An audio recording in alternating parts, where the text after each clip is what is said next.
The Not So Great Pretender by Reshipu Uchiha. Chapter 3. After that initial shock, Tony scuttles back to his workshop and things don't actually change for a while. Steve is almost offensively chipper and nobody and nothing seems capable of getting his mood to go down. Tony knows. He's tried. Steve hadn't even blinked at Tony showing up to dinner covered in grease. He just smiled, said it was a good thing they were having stew, and kept right on going. For his part, Barnes is in and out of the tower so much that Tony doesn't bother to have Jarvis keep track of his movements unless they're about to run into each other. So, new semi-resident aside, Tony goes about his life as he always does. His days consist of things like inventing, avoiding board meetings, avoiding Pepper, maintaining the armor, hiding from Pepper in Happy's car, and then running from Pepper when she finds him. When he's not doing that, he's normally doing team dinners and movies, playing his specially modded and vastly superior version of Vida Piñata online with Rhodey, playing Ding Dong Ditch on the Baxter building with Clint, going to charity or SI galas, or getting dragged to board meetings by Pepper.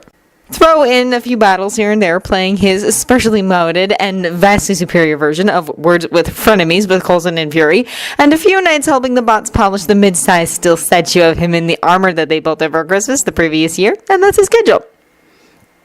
Like you said, the usual.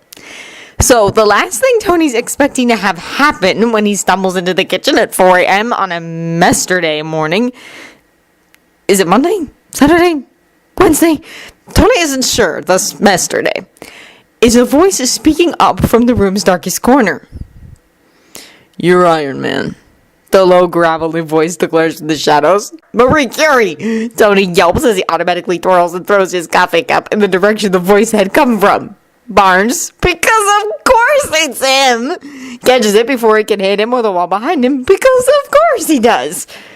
There's a distinctly amused expression on his face when he looks back at Tony. "Did you just curse at me in scientist?" Barnes asks as he stands, cup in hand, and wanders back over towards the coffee pot. Tony, doing his best to get his heartbeat back under control, just stares at Barnes, wild-eyed, as he pours a fresh cup of coffee and then wanders over to place it on the counter in front of Tony. Tony clears his throat as smoothly as he can and reaches out to grab the cup off the counter. "It's how all the cool kids curse nowadays, Barnes, didn't you know that? But a little out of touch with what's in style these days," Barnes says with a right twist to his entirely too attractive mouth. Right. Tony hides his wins in his cup, cause, yeah, his bad. Probably didn't spend a lot of time on pop culture while you were playing Hydra's Frosty the Murder Man. There's a small, awkward pause as Tony slurps his coffee and Barnes stares at him. "You're Iron Man," Barnes finally says. For a long, frozen second, all Tony does is blink up at him. Then, finally, the realization slams into him with the force of a blow as it registers to Tony that it's the second time Barnes has come out and said as much. Holy hovel! Tony realizes as a giddy sort of awe explodes to life inside of his chest. Barnes actually believes that he's Iron Man! And that is, of course, the exact moment Tony ruins it for himself. Because of course he does. "I beg your pardon," Tony hears himself say as if from a distance, as indignation suddenly roars to life inside of him, sweeping the awe away. Because that is apparently how he rolls at who knows what o'clock on a Mesterday morning when someone finally believes what he's been trying to tell the entire world for years now. How? Why does Barnes, of all people, believe him when nobody else will? Abort mission! Abort the mission! Tony's mind starts to scream as the little man who lives in the back of his head immediately hits the panic button. "You're Iron Man," Barnes says again, even though this time it comes out more as a question than a statement. "How dare you?" Tony clutches his cup to his chest and slowly begins to back out of the kitchen. "Stark?" Barnes blinks at him in what looks like shock. "How dare?" Tony says again as he reaches the kitchen doorway and slides around the jam and out into the hall. Unable to help himself, Tony pops his head back around the edge of the door and glares at Barnes one last time before he pulls it back again and scuttles back towards the elevator. 10 minutes later finds Tony in his workshop, coffee cup once again empty and abandoned. He's laid out, face first, on the floor and mumbling to himself while the Butterfingers pokes at him with a broom. Stupid. Tony hisses into the concrete. I'm so stupid. Why did I do that? Why? Tony sighs, flops over onto his back and stares up at the ceiling. I panicked, Jay. Tony announces morosely. All this time, trying to convince everyone that I'm Iron Man, and Barnes pops up like some kind of sexy robo-hobo and calls me out on it, and I panicked. It's rather unfortunate, but not entirely unexpected, sir, Jarvis tells him. You've invested a rather large amount of time and effort into your attempts to gain acknowledgement from the other Avengers. In my opinion, your panic stems from the fact that you have always been afraid of success on a personal level. Whoa. Tony holds one hand up toward the ceiling in a halt gesture. Let's roll it back now, Dr. Phil. If I want to have my issues psychoanalyzed, I'll use that gift certificate for a therapist Pepper gives me every Christmas. Of course, sir, Jarvis says dryly. Whatever was I thinking? Yeah, well, just remember it for next time. Tony grouses.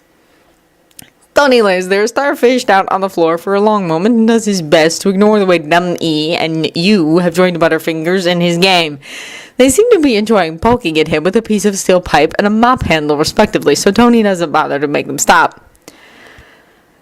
I'm in too deep, Tony finally admits with a sigh. I've dug myself so deep into this that I didn't know how to handle someone actually confronting me with the truth. How did I manage to do something that stupid? A question I've asked daily for the better part of a decade now, sir. Jarvis pipes up because he's not so secretly a jerk. Tony gives the nearest camera the finger because while he's proud of Jarvis's jerkish tendencies, he'd prefer not to constantly get dragged through the mud in his own house by his own kid. I guess the only option is to be upfront with him about it since he's the only one who realizes the truth. Tony muses. Maybe I could finally tone it down a bit now that he knows. Heck, maybe the team will believe it. I'm rather proud of you, sir, Jarvis says warmly. You've chosen the mature path for once.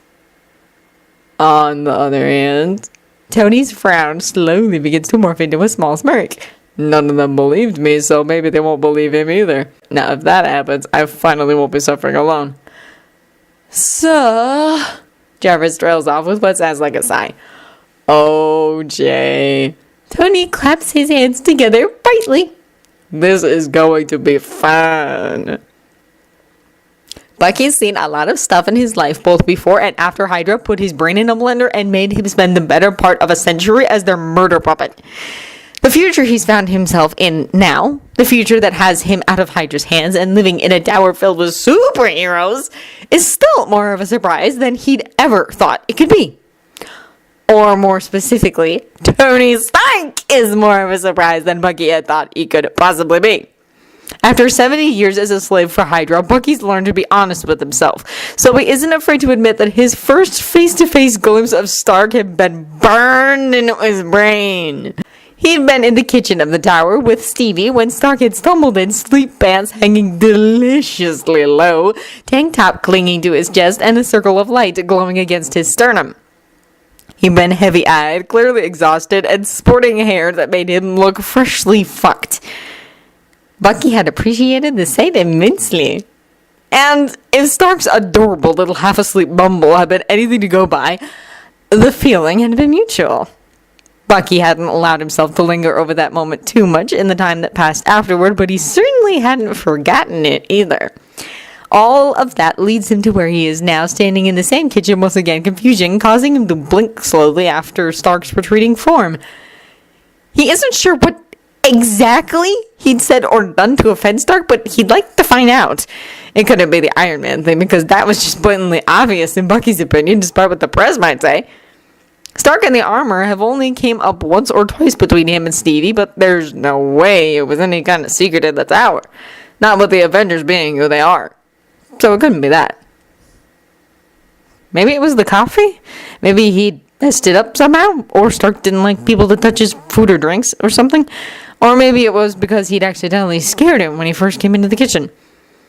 Either way, Bucky's going to have to find out. He might not be the smooth, well-adjusted guy from Steve's Memories who had a date whenever he wanted one, but he also isn't dead. Stark's a fine man, on top of being an Avenger, and being good enough to let him live in his tower and join the team without any fuss. Bucky'd rather not have him mad at him if he can help it. Especially not over something as petty as coffee or accidentally startling him. It's not the coffee, Bucky realizes a week or so later. It's not the coffee or the fact that he startled him. It is, Bucky discovers with something like horror sputtering to life in his chest, absolutely about the Iron Man thing. Armor's pretty impressive, Bucky says to Steve in an aside as they watch the latest sparring session between Stark and Natasha, with Clint providing support from a distance.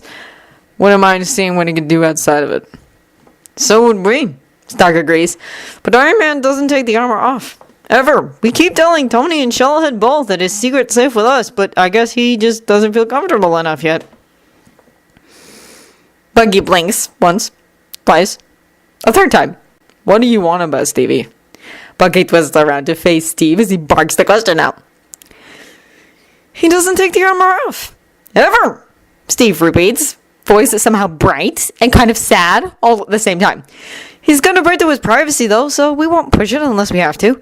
I'm pretty sure you'll like him once you two officially meet. He kinda reminds me of you sometimes. Well, you before. Stark is Iron Man, Bucky points out slowly. Steve, you've got to know that. Don't be mean, Buck. Steve actually frowns at him. Tony's a good man and he does a lot of work on the armor and on our gear, but he's not Iron Man. We'd know if he was. Bucky stands there waiting for the punchline, but Steve just looks at him all serious like. It's in that moment that Bucky's forced to realize that he's serious. That Steve is telling the truth as far as he knows. Like, it's not the stupidest thing Bucky can remember hearing come out of his mouth since that time in southern France with the Howleys. Bucky's honestly not sure how to handle that. So, yeah, that's the problem. Aside from Bucky himself, no one else in the tower seems to believe that Stark is Iron Man. And the worst part of it all is that this whole thing isn't even Stark's fault as far as Bucky can tell. The man couldn't be more obvious if he wandered around the tower in a shirt that said, I am Iron Man, on it. Not that Stark would. The tank tops and sweatpants, he's already seen him in the sight. Bucky's pretty sure that the man doesn't lounge around decked out and stuff like that. That would be ridiculous. A few days after his disastrous conversation with Steve in the gym, Bucky leaves the tower and probably gets cornered by S.H.I.E.L.D. Or, more specifically, Nick Fury, who seems to be surprisingly alright with the fact that he tried to kill him not too long ago. Bucky follows him to a nearby park, and they settle down together in surprisingly comfortable quiet. There's a small rustle, and Bucky looks over at Fury only to blink at the bag of what looks like hard candy being held out in his direction. Bucky stares. Fury rattles the bag meaningfully. Bucky takes a few pieces of candy. The bag disappears up Fury's sleeve, and Bucky pops a piece into his mouth. It's good. Some kind of coffee-flavored stuff with cream in the middle. Also probably not poisoned. Not that it'd matter, as he's pretty much immune to everything anyways. Sorry for trying to murder you. Bucky feels compelled to offer the words after they've sat in silence on the park bench for a handful of minutes. He's eaten all of the candy Fury gave him and is trying not to think about how much he wouldn't mind some more of it. You're not the first. Won't be the last. Besides, you're an Avenger now. Fury shrugs nonchalantly, as if it's really that simple. He hasn't even bothered to look up at Bucky the entire time, his one good eye focused down on his phone, where he seems to be playing some kind of word game. As long as you're not a Hydra Bowl, and you keep working with the team against any threat they face, then I'm willing to call it even. Otherwise, I'll do my best to make sure you become an actual ghost story this time, friend of the captain's or not. Mikey can't help but find that outlook kind of refreshing, especially after the way Hydra's half-remembered but decidedly less than gentle recruitment speech keeps popping up in his nightmares from time to time. Plus, Hydra had never given him candy. So, Bucky starts off about Iron Man. Iron Man's identity is a closely guarded secret that must be kept in order to maintain Stark's continued patronage for the Avengers. Fury rattles off without ever looking up, each word obviously said by rote and empty of any true emotion. Stark put you up to that. Somehow Bucky sincerely doubts it. No. There's a small smile tugging at the corner of Fury's mouth then. We insisted on it. Oh, this jerk totally knows and is refusing to say anything. Bucky is sure of it. Good dog, Bonds. Fury pushes up onto his feet again, phone suddenly gone, and the bag of candy back in his hand. This time he holds the entire bag out for Bucky to take. Give those to Stark. Bucky stays where he is as Fury saunters off. He eats a few more pieces of the candy. He'll get them to Stark alright, just not the entire bag. He's an assassin, not an errand boy. You've seen Nikki. Stark actually visibly perks up when Bucky drops the bag on the counter in front of him. The coffee cup he seems to be constantly attached to is quickly forgotten as he pulls the bag closer to him and hunches over it like a little dragon hoarding its stuff. It has the best candy. Not sure where he gets it or how, but I do know it's why his trench coat's so big. It's full of snacks. Stark has that pleased little smirk he always gets when he makes a reference of some kind. It's adorable, and Bucky kind of hates him for it. Until he gets a good look at just what Stark's wearing. The shirts are red, and the lettering is gold.